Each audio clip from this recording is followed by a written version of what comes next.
Nagising ang lalaki mula sa pagkawala ng malay at natuklasang may nakakabit na pala sa kanyang katawan. Isang hanay ng mga bomba na handang sumabog. May hawak pa siyang isang detonator na sisubog kapag binitawan. Nang nag-angat siya ng tingin ng may pag-aalala, nalaman niyang nasa isang madilim na silong siya. Bilang isang veterano ng digmaan sa Afghanistan, si Bud ay hindi basta-basta susuko. Pero hindi niya kaya mag-isa ang pag-alis ng mga bomba. Ang pinakamaayos na paraan ay humingi ng tulong sa bomb squad ng pulis. Pagkalingon ni Bud, may nakita siyang sirang kurtina na nakasabit. Agad niya itong isinaplot sa katawan at bumaba sa kalye. At ang gagawin niya ngayon ay humiram ng telepono sa mga taong nadadaanan para tumawag sa pulisya. Madam, huwag po kayong matakot. Maaari ko bang mahiram ang telepono mo? Pakiusap, kailangan ko ng tulong, ginang. Pero puno ng dugo ang mukha niya. Natatakot lumapit sa kanya ang mga taong nakakita. Kaya ipinakita niya ang kanyang badge bilang pulis. Maaari ko bang mahiram ang telepono mo? Pakiusap.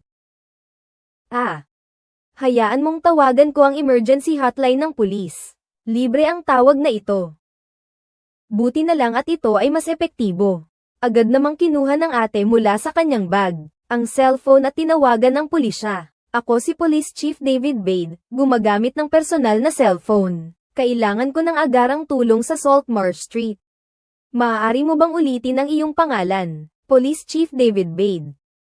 Papunta na po ang tulong, Chief Bade. Isauli mo na ang telepono sa mga tao. Hindi rin alam ni Bard kung ano ang pinag-usapan ng police operator at ng babae. Muling tumingin sa kanya ang babae na may pag-aalinlangan. Agad siyang umalis. Kahit nagtataka si Bard, hindi niya alam kung ano ang nangyari. Kaya't nagtago siya sa isang sulok at maingat na pinagmasdan ang paligid. Ngunit hindi niya inaasahan na nagsumbong lang naman siya ng kaso. Pero hindi lang basta pulis ang dumating, marami. Pati ang mga anti-terrorist na may dalang baril. At ang mga armadong SWAT ay pumunta rin sa pinangyarihan. Nakita pa nga niya ang asawa niya sa isang patrol car. Kahit hindi niya alam kung ano ang nangyari, kusang lumabas siya. Makikipagtulungan po ako. Huwag niyong paputukan. Itaas ninyo ang inyong mga kamay. Huwag kayong magpaputok, itaas ang inyong mga kamay. Itaas mo ang iyong mga kamay.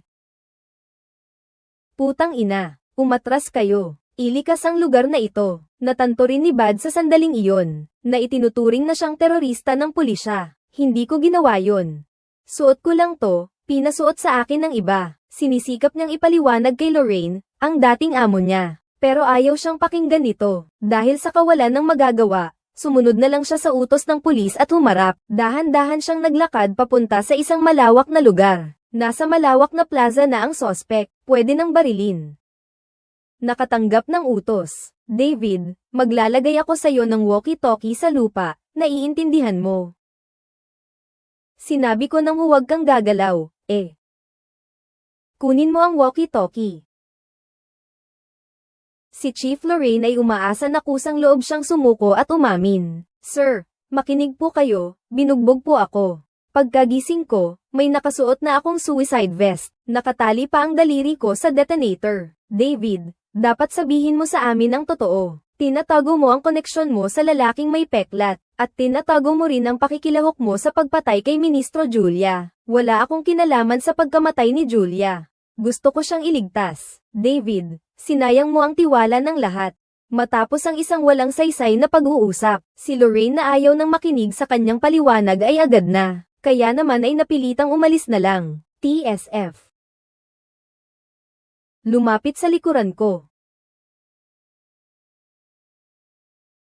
Alam kong may tinago ako, pero maniwala kayo sa akin. At wala akong kinalaman sa bomba na ikinamatay niya. Hindi pa ako sigurado. Hindi pa ako sigurado kung sino ang may gawa. Pinaghahanap ko pa ang sagot.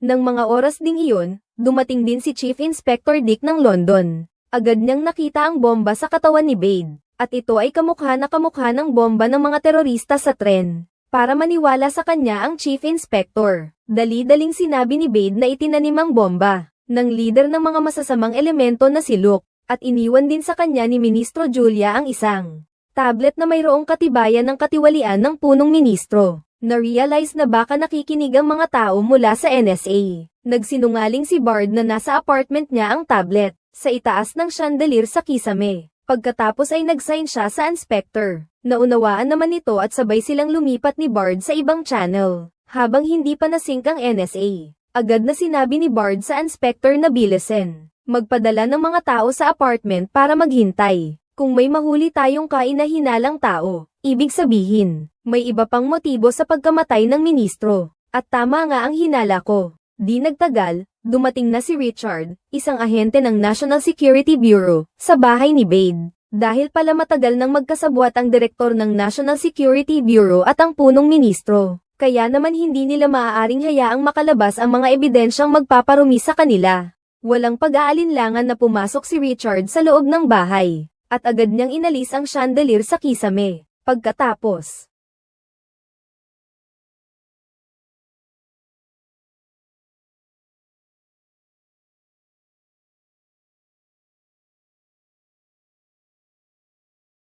mga armadong pulis.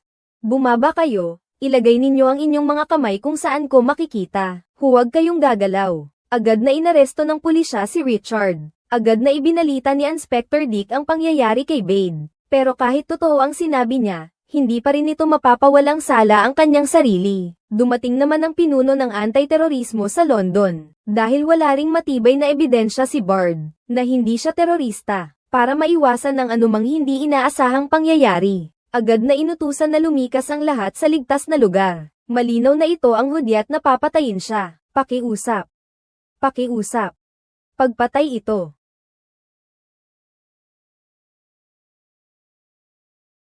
Ngunit ang hindi inaasahan, bigla na lang tumakbo papalapit ang asawa ni Bad sa kanyang asawa. Kahit na matagal na silang hiwalay, naniniwala pa rin siya na inosente ang kanyang asawa. At balak gamitin ang kanyang kaligtasan para pilitin ang pulisya na kanselahin ang pagbaril. Sa Tactical Command Center, ang asawa ay nasa sakop na ng pagsabog. Natanggap ang utos ng commander na kanselahin ang pagbaril.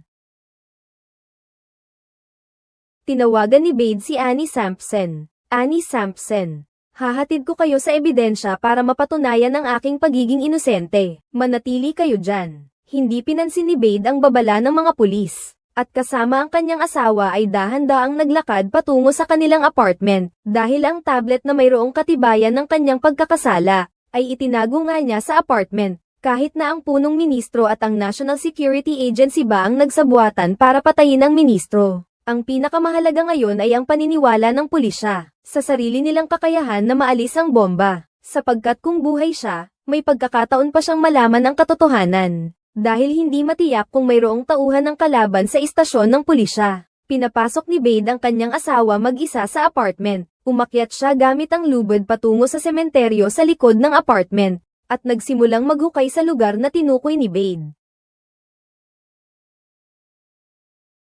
Mayroong isang bagay sa ilalim, isang itim na plastic bag o ano, yun yung maliit na bagay.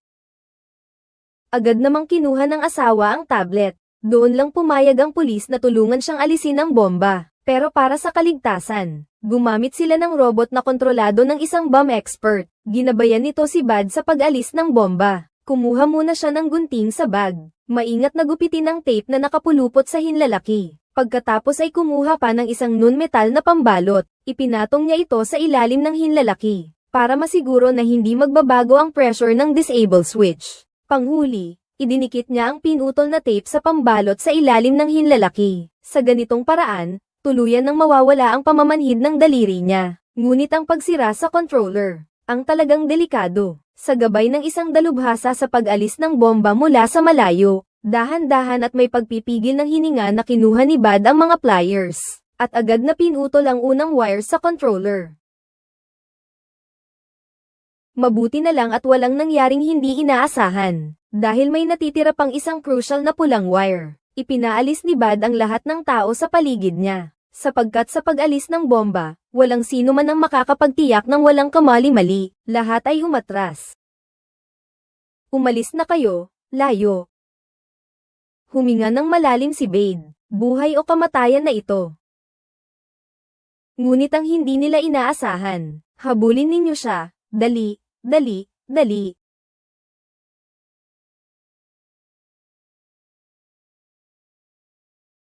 Nang makarating ang mga tao, wala na si Bade. Kung mahuhuli si Bade ng pulisya ngayon, dahil kulang ang ebidensya at marami siyang alam na mga sekreto, tiyak na papatayin ako ng mga politiko bilang isang traidor. At ang unang ginawa ni Bade ay ang hanapin ang dating sekretarya na si Chanel na pinagtatanggal ng ministro. Dahil siya at ang leader ng mga gangster na si Luke ang nagsabuatan para maisuot ko ang bomba. Pero hindi lang para maghayganti ang pakay ni Bade sa kanya, kundi para pilitin itong makipagtulungan sa kanya sa isang malaking plano. Tumawag ka kay Luke. Sisiguraduhin niyang matatakpan ang bibig ng traidor. At matutunton niya ang traidor para sa akin. Hindi kaya magdududa si Luke. Ganyan mo ba ako, Tina Trato? Dahil sa pananakot ni Bade, sumunod na lang ang assistant. At tama nga ang hinala ni Bade. Agad na kumilos si Luke. Sinundan ng dalawa si Luke papunta sa isang liblib na apartment. Ngunit sa sandaling ito, laking gulat ni Bade nang matuklasan niyang ang mismong pulis na traidor sa istasyon ay ang dating superior niya, si Chief Superintendent Lorraine. Samantala, habang nag-uusap ang dalawa, maingat na lumapit si Bade sa kanila. Lumuhad ka at itaas mo ang mga kamay mo. Nagbibiro ka ba? Umatras ka, Kapitan. Utos ito. Alam ko rin ang ginawa mo. Lumuhad ka. Tinatanong ni Bade kay Luke kung siya ba ang pumatay kay Ministro Julia. At hindi naman ito pinabulaanan ni Luke. Negosyo iyon. David, huwag kang magpaputok. Bakit? Mabuti ito para sa negosyo. Trabaho lang. Hindi inakala ni Bade na ang pagpatay ni Luke sa ministro ay para lang sa kanyang ilegal na negosyo. Dahil ang anti-terror bill ng ministro, kapag naipasa na, ay tiyak na unang-una nilang masasalanta ang kanilang mga ilegal na gawain. Huwag mo akong tingnan. Gusto na sana siyang barilin ni Bade, pero sinabi ng kanyang katuwiran na kailangan niyang kumalma. Bago pa ako magsisi, tumawag na ako ng pulis. Sa huli, nag-iwan si Bade ng buhay at tumawag sa pulisya. Ito lang ang paraan para malaman ang katotohanan at mapatunayan ang kanyang kawalang kasalanan. Si Chief Superintendent Lorraine ay dinala rin sa istasyon ng pulisya, at taimtim na umamin na tinanggap niya ang suhol mula kay Luke, ang Don, at ibinigay dito ang impormasyon sa itinerary ni Ministro ng Interior Julia. Kabilang na dyan ang lalaking may peklat, pagtatangkang pagpatay sa ministro sa ibabaw ng gusali. Pati ang schedule ng ministro sa kanyang pagsasalita sa universidad. Siya ang unang nagsabi kay Luke, kaya nakapaghanda siya ng bomba sa lugar na iyon. Ngunit ang kakaiba ay, hindi sinabi ni Lorraine kay Luke ang impormasyon tungkol sa anak ni Bade. Sino kaya ang nagplano ng pagsabog sa elementarya noon? Biglang naalala ni Bade ang nangyari sa tren noon. Si Nadia, ang human bomb na nailigtas niya. Ikinwento niya rito ang tungkol sa dalawa niyang anak, at siya lang ang nakakaalam bukod sa pulisya, na hindi pulis na may alam sa impormasyon ng mga anak niya. Agad siyang muling pinagtanong ng pulisya matapos malaman ito. Bigla na lang ngumiti ng nakakaloko si Nadia. Ganon din ang ginawang pagkakamali ni David Bade. Minababa niya ako at pinakita pa ang mga larawan ng mga anak niya. Para sa kanya, mahina akong babae. Ang mga sinabi niya sa akin tungkol sa anak niya, tanda ko pa. Ang pangalan at edad, ipinagbigay alam ko sa organisasyon ko mula sa kulungan, para atakihin nila ang paaralan ng anak niya. Oo, si Nadia, sa panlabas, isang inhinyero, ngunit sa totoo lang, isang terorista. Ang mga bomba na ginamit ni Don Lux, siya ang gumawa, at ang layunin niya sa paggawa nito, ay ang gamitin si Luke upang maisakatuparan ang kanyang tinatawag na banal na digmaan. Ang matigas na ministro ng panloob na si Julia, ay naging pangunahing target niya. Ngayon, naisakatuparan na niya ang kanyang layunin, at nadiskubre pa ng pulisya ang kanyang mga fingerprint sa bomba. Wala nang dapat itago si Nadia. Nagbigay na ako ng malaking ambag sa dakilang layunin. Sa wakas, natapos na rin ang pag-atake sa London, at ang pang-aabuso ng punong ministro at ng pinuno ng National Security sa pagtatago ng iskandalo. Ang kanilang pakikipagsabuatan ay isiniwalat na. Diretsahang nagdulot ito ng malaking pagbabago sa politika ng Britanya. Mamaya ay tatanggalin na ng punong ministro ang mga nakakahiyang materyales na nailabas. Sino ang nagdesisyon niyan? Ewan ko. Hindi sinabi sa kanya ni Annie, ang pinuno ng anti-terrorist unit, kung sino ang taong iyon. Mukhang may isa pang mas nakatagong personalidad sa likod ng magulo at mapaglarong politika. At sino naman kaya ang taong iyon? At sino kaya iyon? Sa ganito nagtatapos ang unang season ng Inaasahan ko ang ating susunod na magandang pagkikita.